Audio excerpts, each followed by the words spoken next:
찬미 예수님. 찬미 예수님. 네, 오늘 감정에 와가지고 이런 생각을 해봤습니다. 감정뿐만 아니라 세상 곳곳에서 불의한 상황들, 특히나 경제를 살린다, 그런 명목하에 재발을 하는 목적이 여러 가지 것들이 있긴 하지만 그런 행위들을 하는 그 근본, 이런 것들이 왜 끊임없이 반복되어지고 사람들은 이것에 대해서 왜 무감각할까 하는 이런 생각을 해봤습니다. 그러면서 떠오른 것이 다른 것이 아니라 예수님께서 세례를 받으시고 나서 공생활을 하시기 직전에 광야에 가셔서 40일 동안 유혹을 받으셨던 이야기가 떠올랐습니다. 유혹의 내용은 단순 명료합니다. 세 가지 유혹. 인간이 겪는 어떤 누구라 할지라도 쉽게 빠질 수 있는 원초적인 내용들을 건드리는 내용들, 그런 것이 바로 예수님께서 겪으셨던 유혹이었었습니다. 바로 먹을 것으로 대변되는, 먹을 것을 위해서라면 하나님을 나무라를 때는 그 어떤 방식이든 가난하다고 생각하는 인간의 원초적인 욕구를 건드리는 것이 바로 악마의 역할이었다는 생각이 듭니다.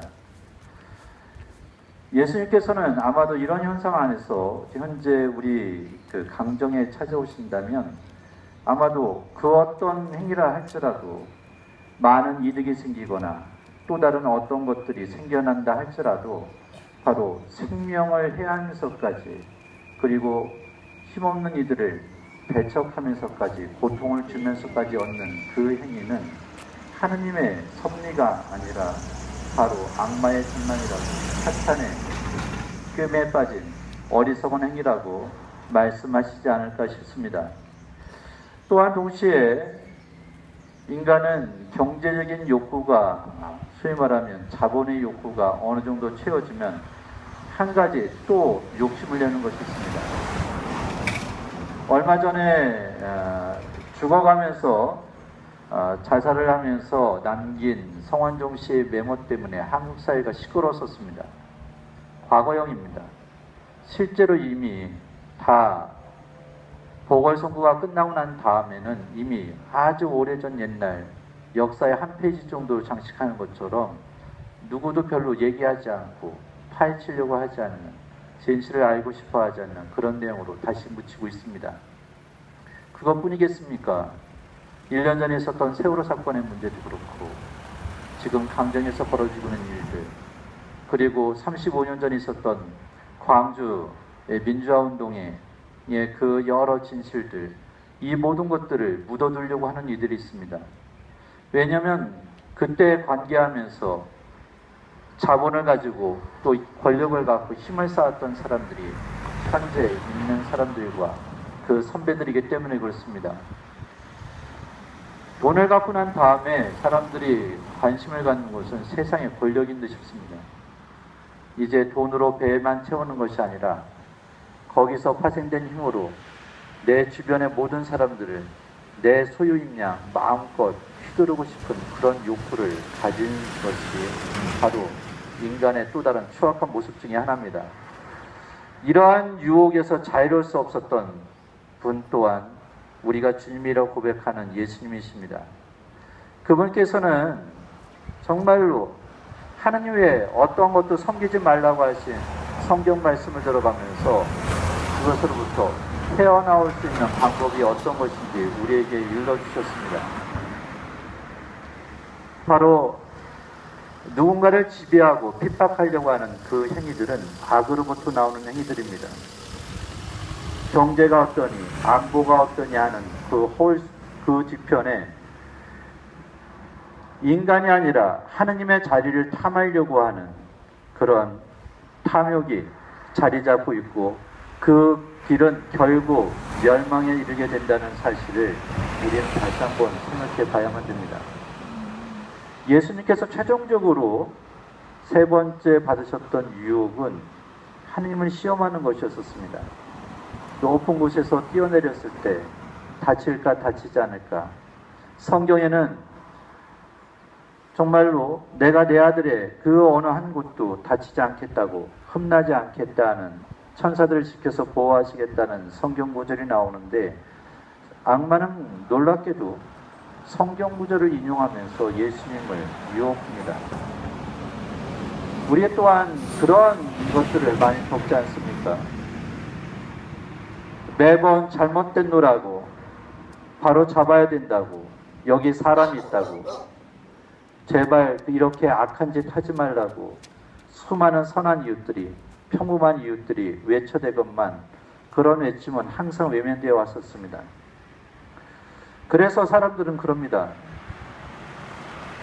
하느님이 혹시 안 계신 것은 아닌가? 우리가 잘못 생각하고 저들이 말하는 것처럼 엉뚱한 데다가 힘을 쏟고 있는 것은 아닌가 하는 이런 생각을 할 때가 참 많습니다. 하지만 하느님을 시험하지 말라고 하시는 그 예수님의 말씀처럼 그러한 시도들, 모든 것들은 하느님을 배척하는 행위일 뿐더러 하느님을 시험하는 행위들입니다.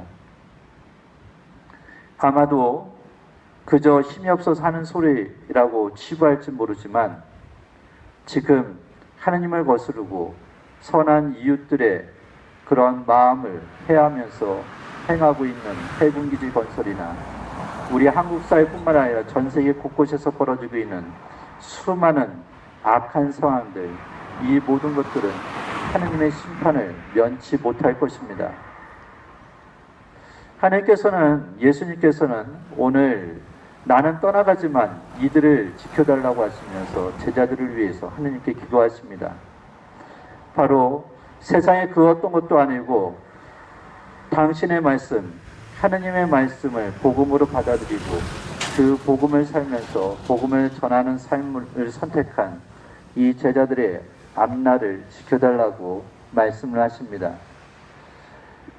2000년 전에 우리의 신앙의 조상들인 12제자는 기꺼이 하느님의 뜻을 실천하기 위해 박해를 무릅쓰고 스스로 목숨을 내어놓는 것으로 자신들이 말하고 행한 것이 진리라는 것을 증언해 왔었습니다. 증거했었습니다. 우리 또한 그러한 삶으로 초대받은 사람들입니다. 벗을 위해서 목숨을 바치는 것보다 더 큰 사랑이 없다고 하신 그 말씀을 생각하면서 우리는 각자가 생활하는 공간이 다르지만 강정을 항상 기억하고 있고 또 강정을 시작으로 해서 이 땅, 이 한국 사회뿐만 아니라 전 세계 어느 곳에서도 평화가 필요하지 않은 곳이 없다는 사실을 기억하고 있습니다. 그래서 자주 몸을 같이 하지는 못하지만 항상 기도하면서 함께 하려고 노력하고 있고 강정에서부터 얻은 그 교훈을 또 다른 곳에서 나누려고 노력하고 있습니다. 아멘. 예수님께서 전하라고 하셨던 복음 말씀들, 수많은 복음 말씀 중에 바로 세상에 참된 평화를 이루는 이것이야말로 이 땅에 하나님 나라를 완성하는 훌륭한 방법 중에 하나가 아닌가 하는 싶습니다. 서두에 말씀드렸던 것처럼 우리가 참된 평화를 이루기 위해서 우리를 유혹하는 여러 악마의 속사인 사탄의 게임에 우리는 당당하게 저항할 수 있고 거부할 수 있어야 되겠습니다. 그러한 방법은 다름이 아니라 항상 마음속에 하나님을 보시고 그리고 항상 시선을 내 곁에 있는 또 다른 이웃들에게 둘 때 바로 그리고 자본이나 권력이나 우상 숭배가 아니라 항상 평화를 염두에 둘 때 이러한 것들이 이루어지지 않을까 싶습니다. 오늘 이 자리에 함께 계신 여러 형제 자매들께 감사를 드리면서 정말로 우리의 아우성, 우리의 기도에 아랑곳하지 않고 봉사는 계속 진행되어 가고 있지만 바로 이렇게 모여 사는 기도하는 행위들 그리고 폭력에 저항하는 평화로운 몸짓들 이러한 것들이 또 다른 곳에서 참된 평화의 열매를 활짝 맺을 수 있는 그러한 때를 기억하면서 하나님께 기도하며 미사 봉헌하도록 하겠습니다.